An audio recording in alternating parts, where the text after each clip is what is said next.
Hey everyone, it's Eric Cross from FantraxHQ talking another top 25 farm system today here on the Fantrax YouTube channel.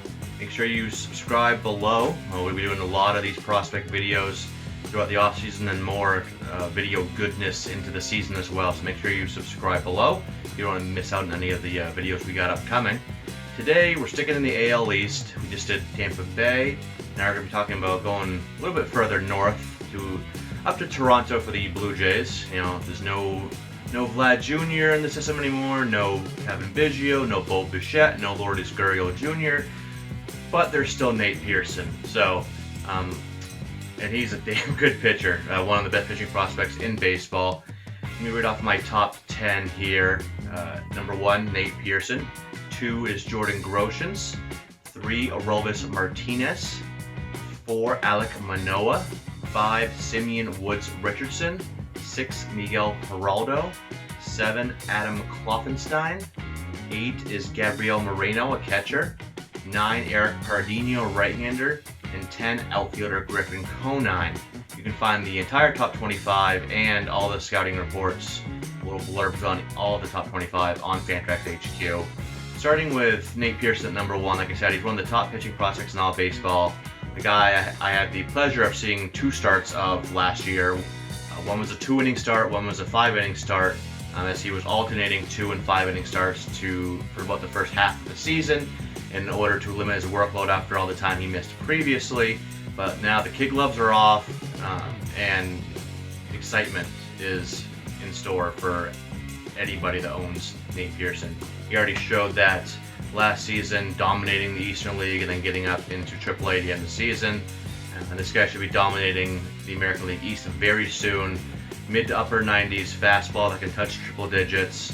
One of the nastiest sliders I've seen, I saw last year. Easy plus, maybe double plus slider. Also mixes in a curve and a changeup. The curve flashes above average, changeup is at least average. This doesn't use it too much, and it can get firm at times, but this is a borderline ace in the making. Big guy, could be a workhorse. A lot of the injuries were kind of fluky, so I'm not too worried about durability concerns going forward. So, yeah, one of the best pitchers in baseball right there. And then the top hitting prospect in this system is Jordan Groshans, shortstop. He was a first-round pick in 2018. He hasn't played too much either. Was limited to 23 games last year, but this kid can hit. He just turned 20 about a month or so ago. Insane bat speed, really quick hands. He was clobber the ball all over the field.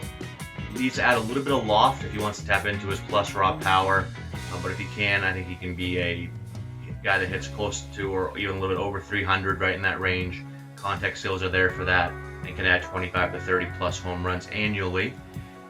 Right behind him at 3, Aroldis Martinez. He's been one of my favorite J2 guys from last year's class. I've kind of called him a poor man's Marco Luciano, in the fact that he has, above average hit tool and plus raw power. Doesn't quite have the power upside Luciano has, but again, another hitter here with really good bat speed, quick hands, can really turn on the ball inside. He's already started making some mechanical adjustments already, which is great to see from a young hitter. So pretty high upside there, one that's been shooting at my rankings already, and one that I expect to continue the shoot-up ranking over the next year or two. So right now it'd be a good time to get on board there.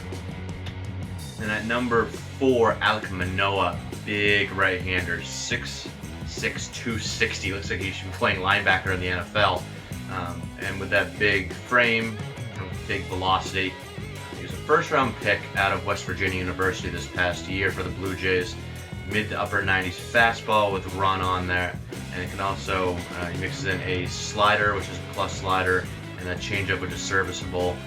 He can really develop that change a little bit more, and then he's control over command right now, so I'd like to see a little bit more consistent command out of him.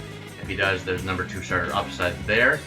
And then the last one I want to touch on is Adam Kloffenstein.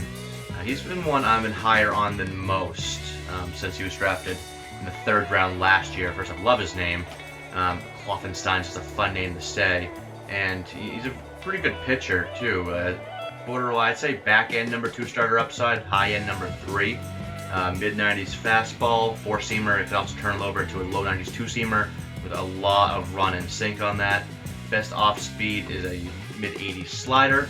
Also mixes in a high 70s curve and changeup as well, both of which are at least average major league offerings.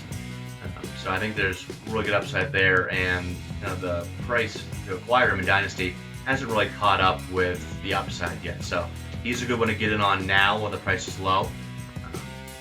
And that was the Toronto Blue Jays. Some highlights from that system.